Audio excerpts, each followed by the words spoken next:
Welcome to the Cannabis Equipment News Podcast. Hi, I'm David Manti, and welcome to a new episode of the Cannabis Equipment News Podcast. With me today is Darren Gleeman, Managing Partner at MBO Ventures. Thank you very much for joining me today, Darren. Oh, you're welcome. Thanks for having me here, David. I appreciate it. Before we get started, please make sure to like, share, and subscribe to the podcast. You can also help us out a lot by leaving the podcast a positive review on whatever platform you use. If you want to email the podcast, you can reach me at david@cannabisequipmentnews.com with email the podcast in the subject line. You can also subscribe to our daily newsletter. Make sure you get it delivered to your inbox first. Darren, I always like to start the episode with a little bit of background. So how was it that you found yourself working in the cannabis industry? Yeah, so myself, my partners in the industry have been doing ESOPs now for over 25 years. We've structured to over 400 ESOPs, over $22 billion in enterprise value. We've structured the debt of over $7 billion in ESOP debt. So we do in every industry. Never looked at cannabis.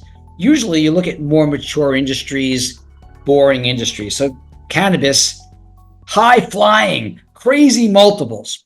So about 2.5 years ago, someone says, "Hey, Darren, what do you think about doing an ESOP in the cannabis space?"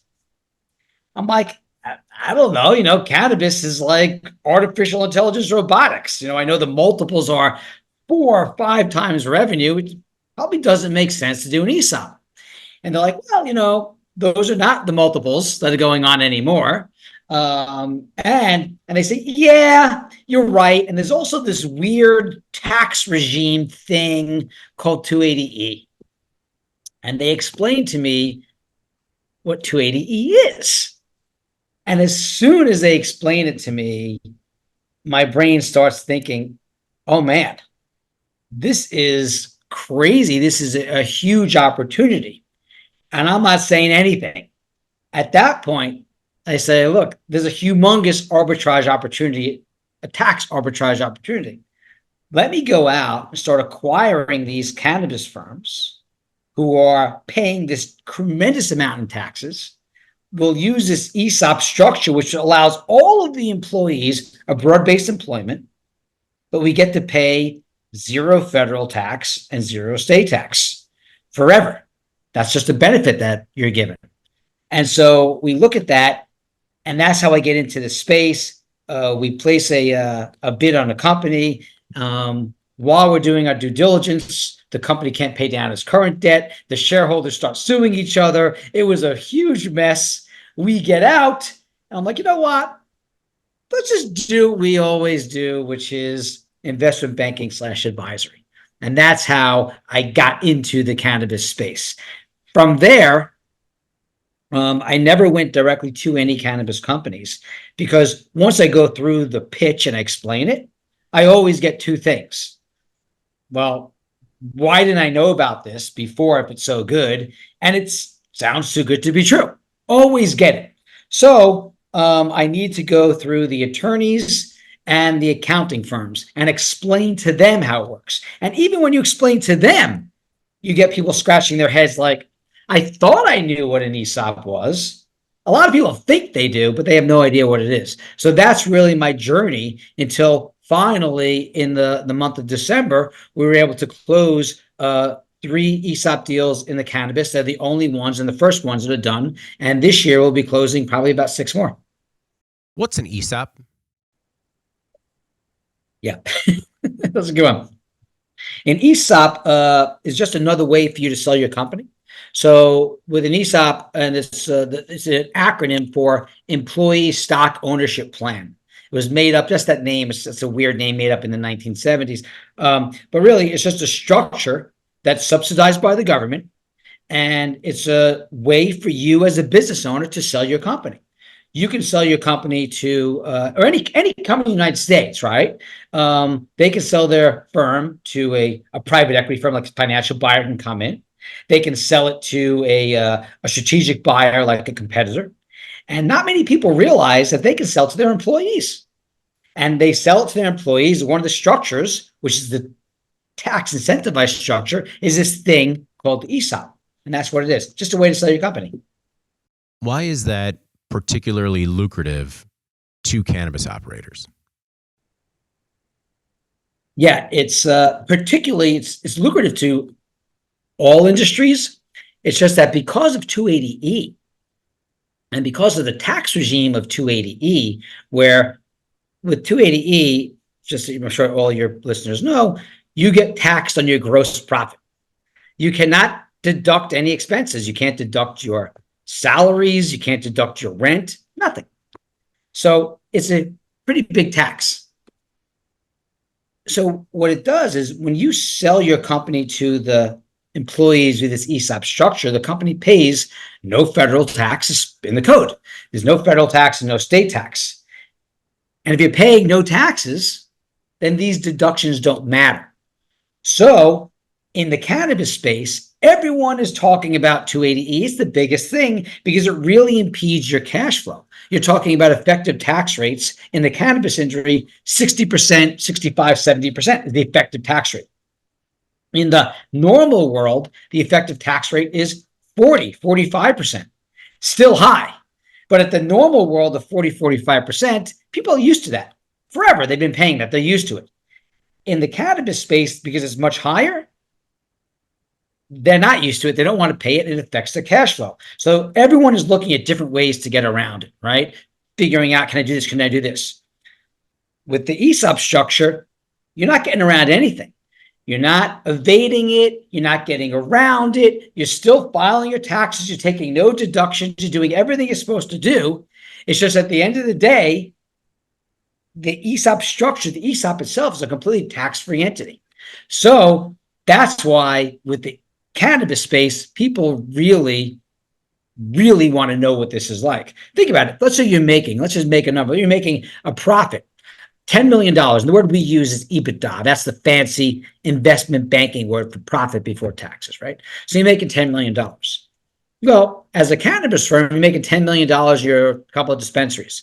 That means you're probably paying about $6 to $7 million every year in taxes, which is insanity. If you're a regular company making 10 million, you're probably paying about 4.5 million in taxes, still high. Well, if you are owned by the employees with this ESOP structure, there's no taxes. So if you have a profit of 10 million, you now have cash flow of $10 million. So it's a pretty awesome way for you to structure your company. When you see other ways that people are trying to get around 280E, in your mind, is the ESOP the most, for lack of a better term, legitimate? Yeah, so the ESOP is the only legitimate way, and you are literally not getting around 280. You're literally not getting around it. Just to I can jump into the weeds, but it's very boring. But bottom line is you are still filing the same. You're following 280E to the T. Yeah. You are not at all. You're not looking at COGS. Not that there's anything wrong with you. You're not looking at COGS. You're not doing something with 471C with inventory. You're not looking at the nuances and say, well, they kind of mean this. Let's just move it to the line. No. You're very way above the line. You're just following it as Congress intended. So back in 1998, Congress wanted to come up with a completely tax-free company for employee owners, which doesn't exist. There is no company in the United States that's completely tax-free unless they're owned by an ESOP. So in 1998, they want to create this. They go to, they write up a bill, and President Clinton signs it into law in 1998, which allowed this structure. And that's only one of the benefits of it, but they allowed this structure. So from 1998 onward, a company owned 100% by the employees, and it sits inside of an S corporation, pays zero federal tax and zero state tax. And it's not because I figured this out of how to do it. No, Congress literally did this, and President Clinton knew exactly what he was doing when he signed it into law. Because right now, you have a Native American tribe, which is not part of the United States. They run tax-free because they're not part. They're actually an independent nation. And that's it. Other than that, ESOPs can run tax-free. Now, I don't know if you know this, but even if you are a 501c3 tax exempt organization like the American Heart Association, if they went into business, any business, they still pay tax on that business. They don't pay tax on their donations, but if they went to cannabis, they'd have to pay the same exact tax as everybody else. So, I mean, that makes perfect sense to me. When did you execute the first ESOP in cannabis? Was it this year, 2020, or last year, 2023? Yeah. So we executed the first three in December of 2023. So, what has your inbox been like ever since word has kind of started to spread about this possible solution to neutralize 280E? It's interesting because you still get a group of, it's usually the owners just don't believe it, because they've heard so many things. I got off a phone call with someone a couple of hours ago, and they're like, look, first, the big thing that we all needed to do was go public. Well, that didn't work. And then we had this, like all these things, just nothing works. Is this ESOP structure just another one of these ideas that, now it's going to be great and then it's not going to be great in a year from now? No, the ESOP structure has been around since 1974. We've had a lot of incentives and benefits that have added on to the ESOP structure, but it's been around for a very long time.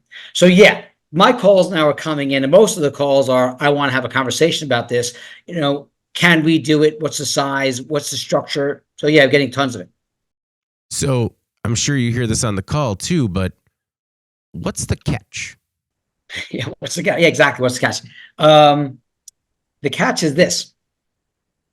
Number one is once you sell the company to the employees via the structure, well, now the Department of Labor, the DOL, governs. They're the governing agency.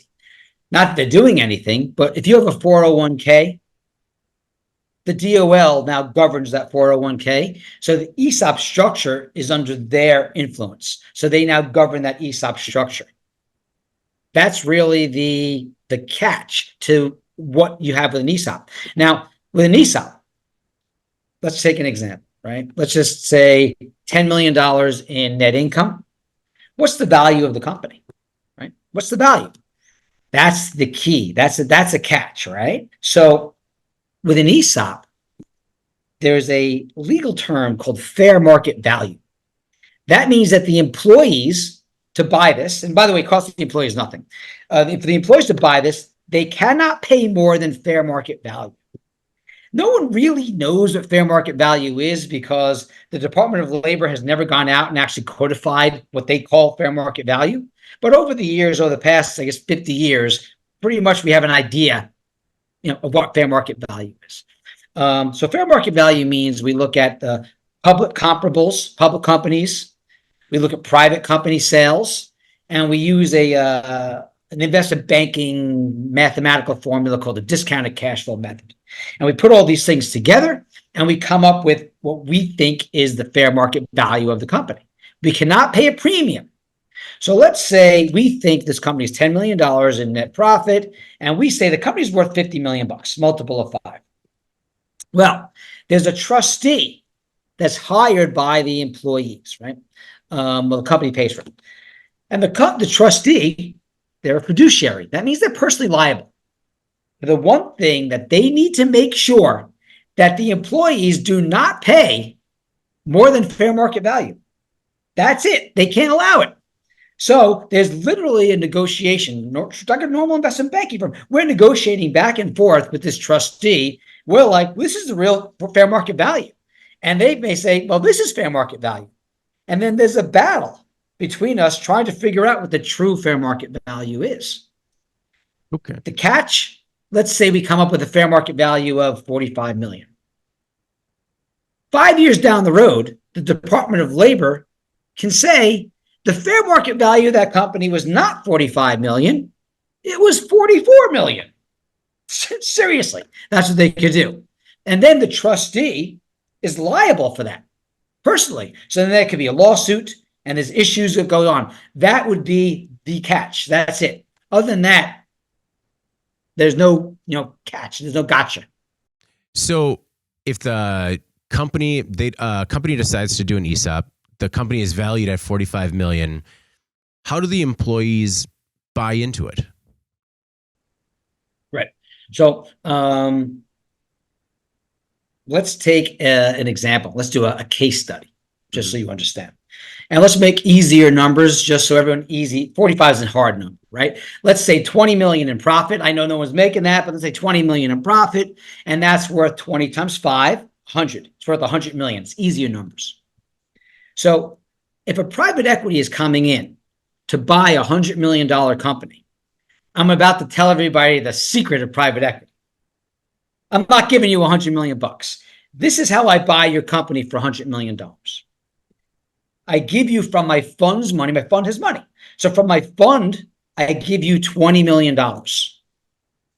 I then borrow money off of your company's assets or cash flow. Your company, not mine. So I go to a bank, let's say it's JP Morgan, and I say, look, this company is making $20 million a year. Will you lend 60 million, 3 times the 20? And they will for $20 million. So JP Morgan then gives a loan for $60 million, and that goes to the owner. So now remember, the owner has 20 million from the fund, 60 borrowed from their company, that's 80, and the last 20 million is something like, it's called an earnout. And that means as long as your company reaches the numbers that you told me you were going to reach when we're negotiating, you're going to get the $20 million. If you don't reach those numbers, you're not going to get the full 20 million. We're going to have an argument here. That's traditional private equity. With an ESOP, it's structured very similarly, but there is no equity in the deal at all. And again, it costs the employees nothing. So in this example, the company goes out, instead of having a third party like a private equity firm lever up that 60 million, the company borrows the same $60 million from that same company, and they take that 60 million and they give it to the owner. Now the owner has a $60 million. Well, they're owed 100. The last 40 million is called a seller note, and that is an IOU from the company back to the owner. That's how they get the $100 million. That's how that works. Okay. Something this is interesting. Again, these benefits, like what is it about an ESOP? Like, well, here's another benefit. Normally, if you take out a loan, anybody takes out a loan in this country for a mortgage, for a business, line of credit, doesn't matter, there's interest. Everyone gets to deduct the interest except cannabis firms because we can't take any deductions. Now, nobody can deduct the actual principal of the loan. I don't know if you know that out there in podcast land, but you can't deduct the actual principal of the loan. Except the only case that you can is if an ESOP is buying the company can take a full deduction of the entire principal of the loan up until the purchase price. So in this example, the company can take a deduction of $100 million, which is huge. $100 million deduction is the equivalent of the government writing you a check for $40 million. Again, I'm incentivizing you to sell to your employees. Now, in the cannabis space, no deductions. Sorry. So in every other industry, that is phenomenal. But in cannabis, we can't take that deduction. But it is just something, worth noting, for the podcast, because it's pretty crazy. It's pretty impressive. Is part of the hesitance that people are hoping 280E goes away? Yeah, that is part of, part of the hesitance is that, and then part of it is also, depending on the state and depending on where you are, it doesn't make sense. Let me explain.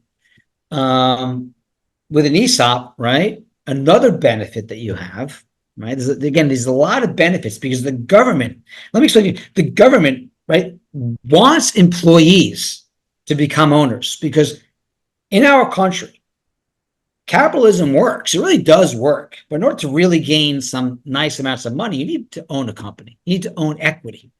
And the government, they actually know this, right? And they've known this for a long time. So how do we get a regular worker to get equity? Well, because as a business owner, am I going to sell to my employees? They have no money. I can't get as much money as the private equity guys or strategic buyer.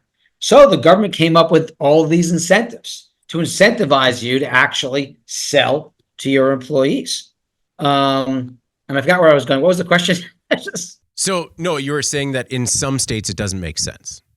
Oh, yeah. So one of the advantages, right? One of the advantages is that if you have your stock, you're holding your stock for at least 3 years. For at least 3 years, that's the time frame.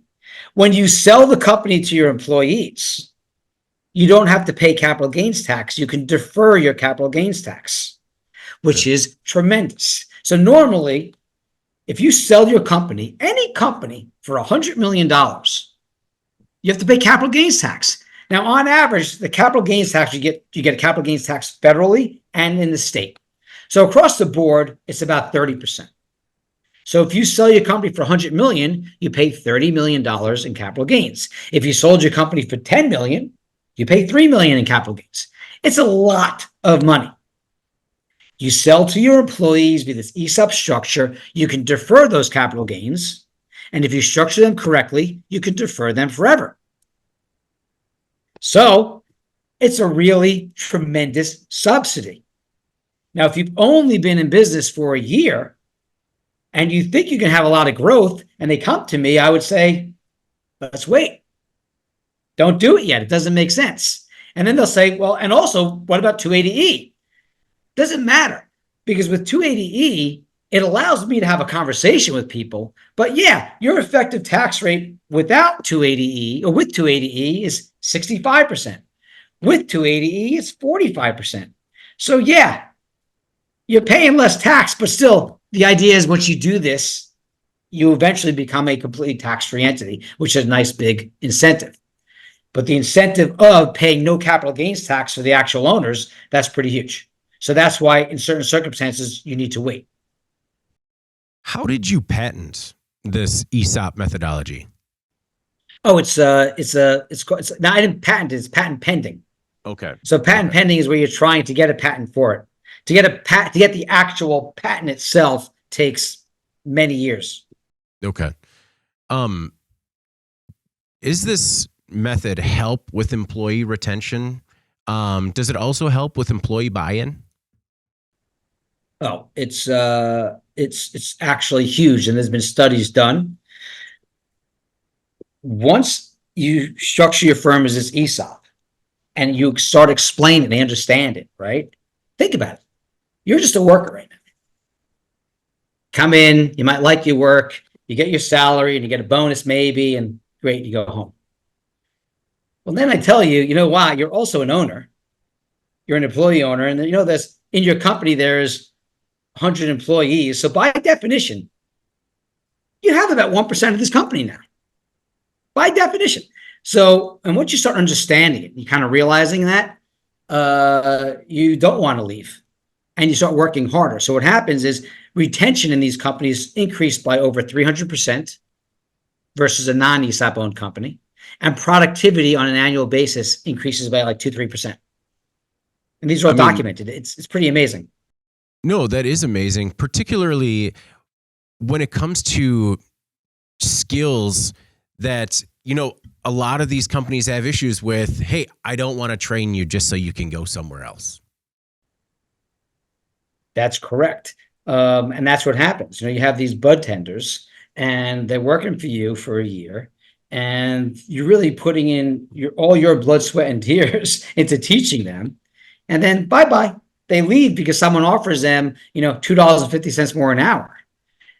Now, if they have an ESOP and they're part of that, that's not going to make the move at all to them, because they're going to be able to see it. With an ESOP, every year you can see the value of your account.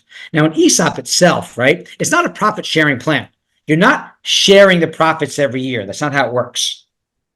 What happens here is it's an actual called an employee stock ownership trust, which actually owns the company, which is the sole shareholder of the company. And the employees are all beneficiaries of this trust. So if you're making, and it's non-discriminatory, it's not subjective, it's purely objective. If you make $50,000 a year and I make $100,000 a year, I'm going to end up with twice as much stock allocated to me than to you. Very, very simple. And so, again, I forgot where were we going? In terms of like, so if I'm making 50 a year and you're making $100,000 a year, in like, you're saying it's not profit sharing, how it's kind of divvied up. Oh, yeah. Thank you. Yeah. So what happens here is every year, based on the valuation of the company, every year is the value of the company, I can see how much my stock is worth. And the longer I stay in the company, the more stock is allocated to me every year. The stock allocation usually is about over a 20-year period.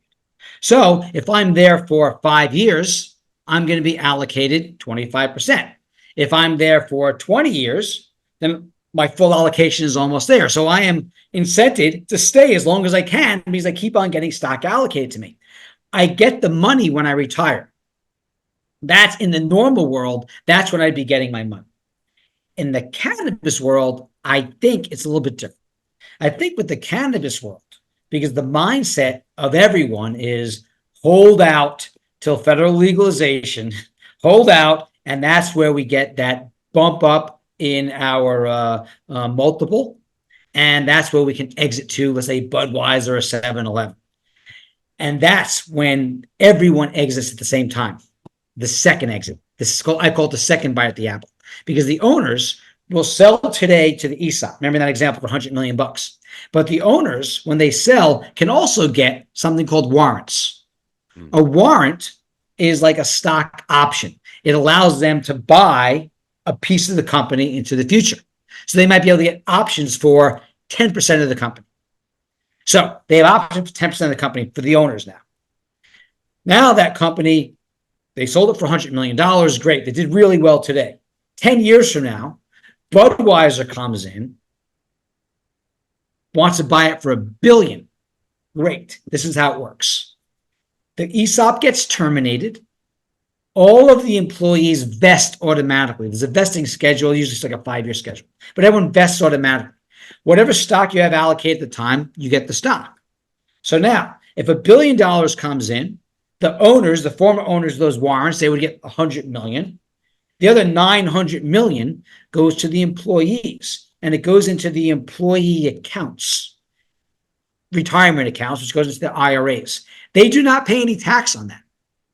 It can grow in their IRA until they remove it whenever they want to remove it. But when they remove it, they have to pay tax. They're not penalized, but they do pay tax on that. The owners in that second bite at the apple, that $100 million, they have to pay capital gains on that. In the cannabis industry, one thing I hear about from operators and actually anyone at any level of the industry is how they just don't have enough time in the day, right? Because they're wearing a lot of different hats, and they just have a lot on an operational level. Is part of it that they just don't have the time to invest in executing this sort of strategy?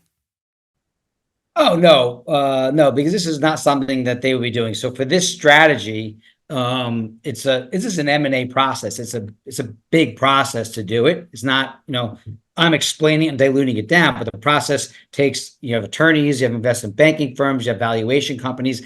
The owners themselves, they're not really doing anything. They're kind of just overseeing it. So it's not going to take tons of time out of their overseeing the world. There's a headache. It's just like in any M&A deal, except these M&A deals, this will go through. But yeah, it's an M&A deal. But you have an entire team of people who are actually doing the work. The biggest issue for us is really getting in front of people and educating this, because we think that there's a lot of people that know it. It's not. There's only a certain amount of people that listen to these podcasts and will listen to it all the way through, or read an article and go all the way through. Those people are the ones that become interested. Mm-hmm. Hey, we have great retention on this podcast, so don't worry, they're still listening. Is the ESOP going to be your primary focus for the foreseeable future, or do you have other potential financial tools that could help mitigate other barriers? Oh, I think I'm a pretty smart guy, so I know other things. But we specifically are ESOP advisory. That's what we do. It's ESOPs. Like I said before, we've been doing this ESOPs only for the past 25 years now. Yeah. ESOPs. That's what we do. That's our small vertical in the investment banking space. So if you speak to any investment banking firm out there, they have no idea what this is because it's such a small space. To tell you how small, there are 6,500 ESOPs right now in the entire country. There's about 250 ESOPs that are done every single year. Wow. That's it. That's it. 250 ESOPs done every year. And the reason why that there's not more, it's just people have no idea.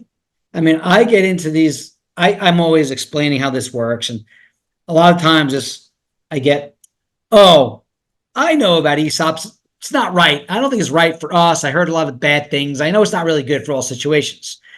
Okay, great. Let's go through it. What did you hear about ESOPs? Well, I know it's a pension plan. Okay. And ESOP is not a pension, so it's really a lot of times I have to go through the myths and then explain how it actually works. We're using a pension plan. That's just only one small sliver of what you're actually doing. But yes, you are using a pension plan to make it work. So what is MBO's role in it? Is your role finding the people looking to execute an ESOP and then basically making all the connections in terms of how to make it work?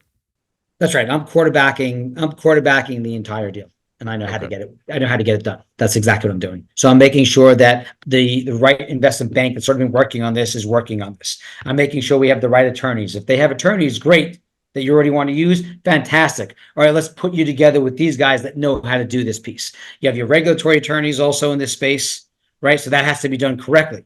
Maybe in certain states, you had to have a piece of legislation that needed to be put through. Well, one of our attorneys will put that legislation and try to push it through. Because there is no state, there's no Cannabis Control Commission that doesn't want to do an ESOP.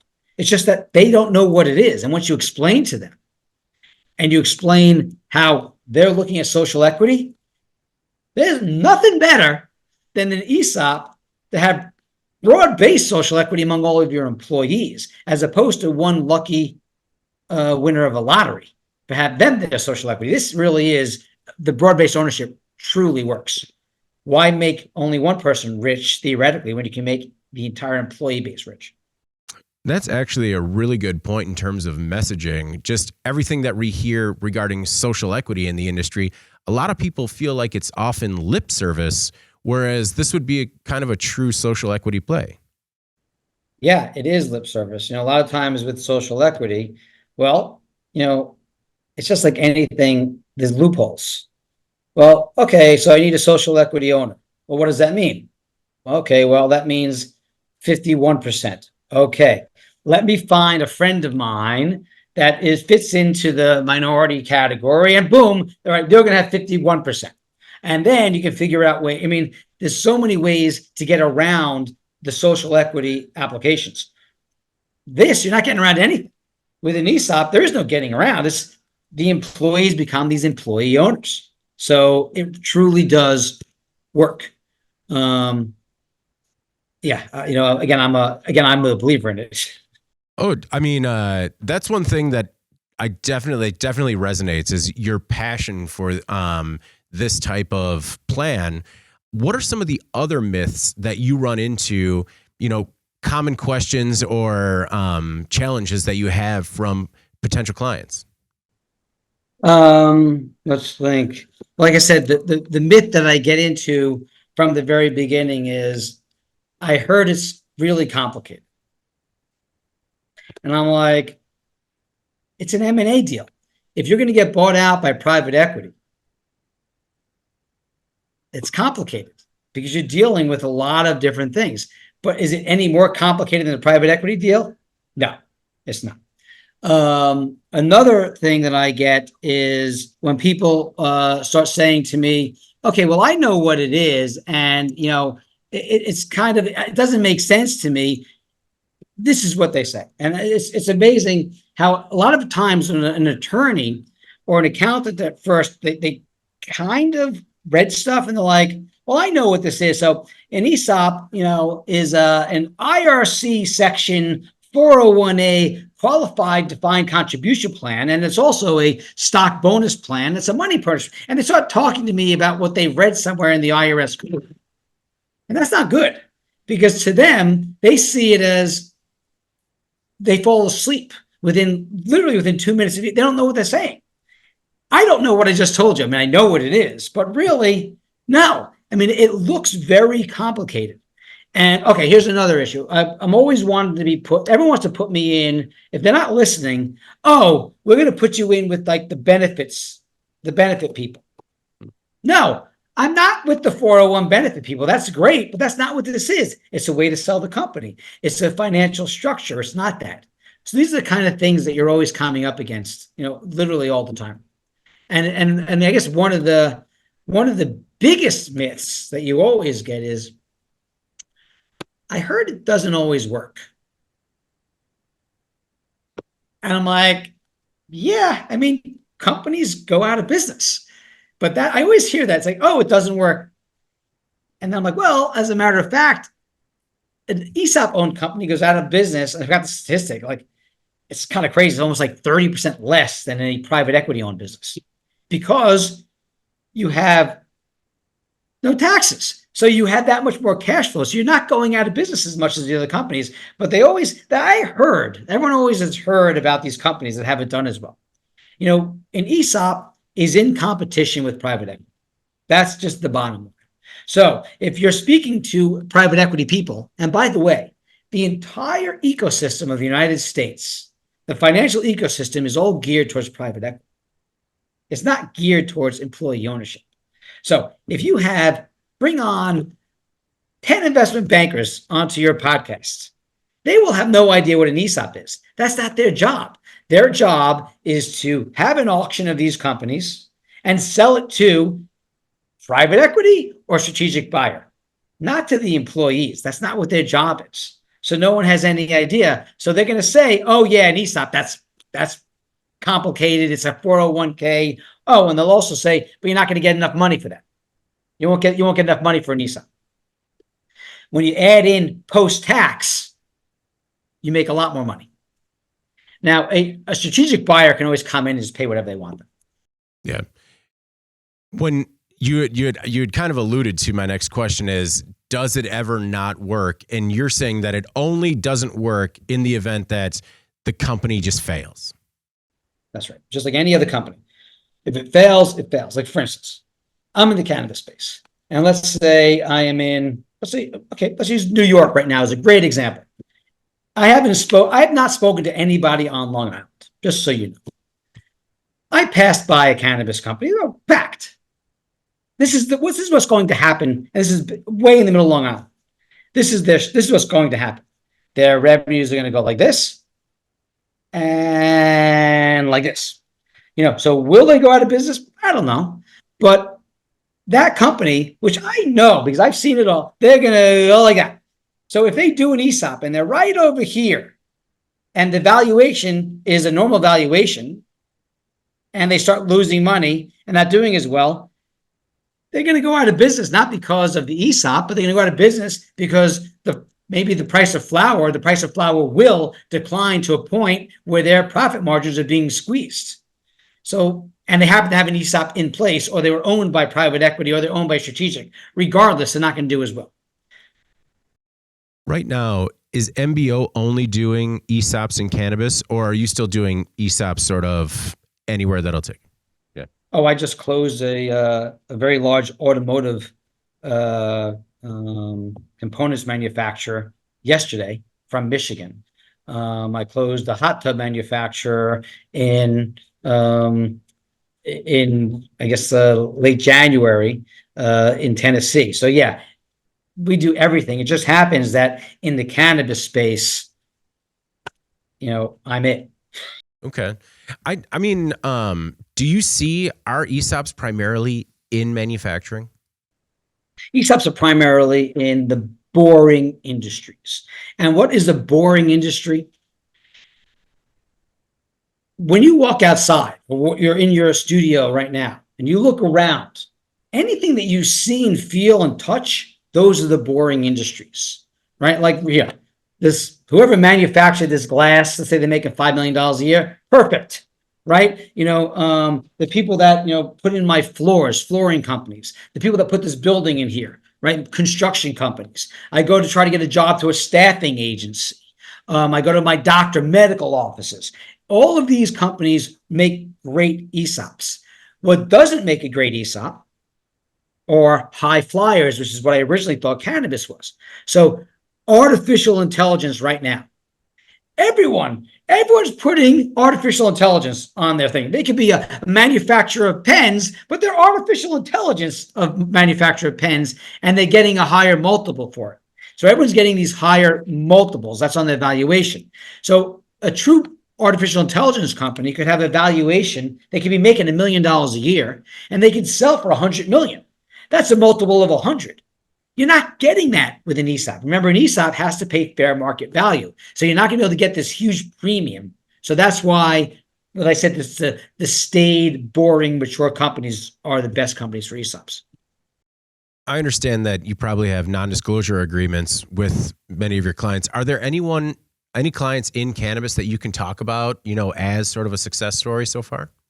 Yeah, I have NDAs with everybody. So I can't talk about anybody, but we all know that Theory Wellness came out of the closet and they said that they were an ESOP. So I will come out of the closet and say, yes, that was my client.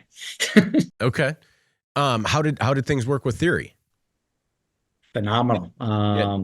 Yeah, it worked really well. I mean, it's pretty much as I explained it to you, is how they did it. It took them, the time frame for them, and then they were the first ones to actually they were the first ESOP in the country in cannabis. I think the time frame for them was about 8 months. Those are super, super nice guys. The owners are brilliant. They were asking 1,001 questions. They really were on top of it. Phenomenal C-suite team. I can say nothing wrong about them. They really are very good, and they're very employee centric. So they really wanted to do something that was great for the employees. Does it have the impact where will it not only give employee more buy-in to the company, but does it give them more buy-in to the company leadership? Yeah. By definition, right? They're employee owners. So they come to the office, and I'm not sure if it's happening yet because it usually takes about a year transition in your mind. But normally you clock in at 9:30. When you're an owner, you're not clocking in at 9:30 anymore. You're coming in earlier because you want to make sure that things are aligned. You're fixing things. It does change your mindset. It just takes a little while to get to that change of mindset. Do employees when they become an employee owner, do they have a bigger say in terms of what the company does operationally? No, the company, just like any company, is controlled or governed. All corporations in the United States, and there's millions of them, are governed by the board of directors. If you have your own company, right, your company that you own right now, you think maybe it's your own company and you think that you're doing what you want to do. You're not. It's the board of directors who happens to be you, but it's the board of directors that is governing the company. And it's the same thing with an ESOP owned company. It's a corporation and it's governed by the board of directors. Now you codify it with an ESOP. So you really do have the board of directors. Traditionally, the board of directors that was before the ESOP was in place is going to be the same board of directors that is in place now. And there might be, in a couple of years, you might have some independent directors coming on board. And that's how the company is governed. Now, which has really nothing to do with ESOPs, there is a movement towards open book management. And more ESOPs than non-ESOPs do open book management. And that means that I have 100 employees. I'm training my employees to understand revenues, cost of goods sold, operating expenses, profits. And to me, well, I do that every day for years. So it's second nature to me. It's not something that's second nature to everybody. Most people have no idea the difference between revenue and profit. They just don't. So it takes a while to explain this. And so you're really educating, but you're opening up your books. And so in open book management, look, guys, this is what we're making. This is what you're selling. This is Joe's salary. Everyone sees everything. And they see why this person might be making more money than this person, but everyone sees it.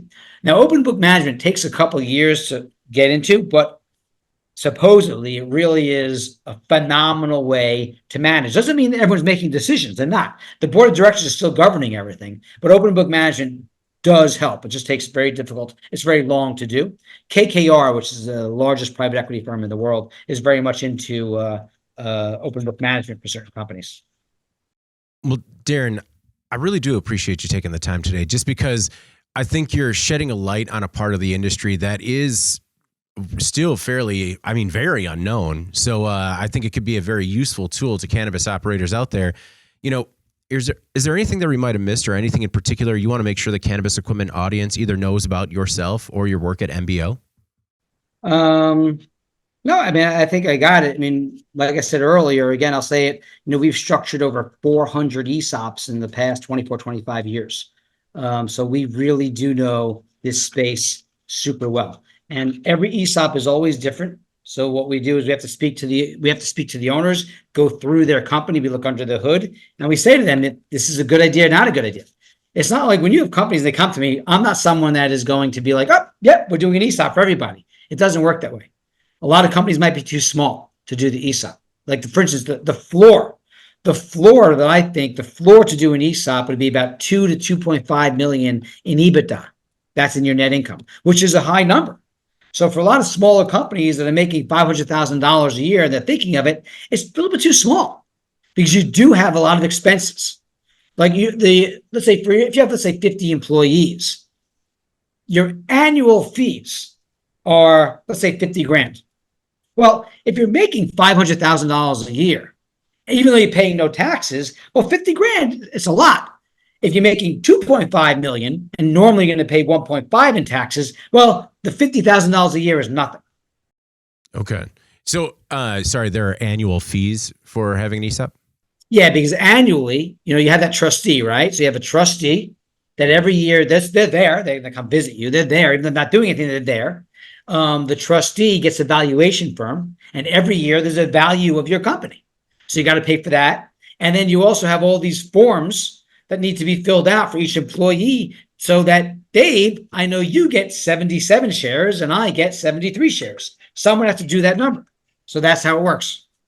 Okay. You said that you've had more than 400. How many have you had to say no to? Oh, geez. Probably 1,000. Yeah. over the years. We probably said, it's just because, again, a lot of companies are they're too small. What I do is I build up relationships, and sometimes it takes years. I had a call, I guess it was last week. It was a firm, they were doing about 25 million in EBITDA, in net income. And this is a long-term nursing care facilities out West. COVID hit, they're just doing really poorly. They couldn't get staff. They almost went under. And I always keep in touch, and now they're ready and they're back. So they'll be doing their ESOP probably by December. We'll close December of 2024. Well, again, it sounds like you never really, think finance and excitement, but your passion for it and the opportunity in the industry, I think, really stands out. So, Darren, thank you again for taking the time today. Yeah, I appreciate it, and thank you so much. Yeah, I'm a big believer in employee ownership. I'm an evangelist. Yeah, no, you are definitely the advocate. Before we get out of here, please make sure to like, share, and subscribe to the podcast. You could also help us out a lot by leaving the podcast a positive review on whatever platform you use. If you want to email the podcast, you're going to reach me at david@cannabisequipmentnews.com with email the podcast in the subject line. You can also subscribe to our daily newsletter. Make sure you get it delivered to your inbox first. For Darren Gleeman, managing partner at MBO Ventures, I'm David Manti. This is the Cannabis Equipment News Podcast, and we'll see you next week.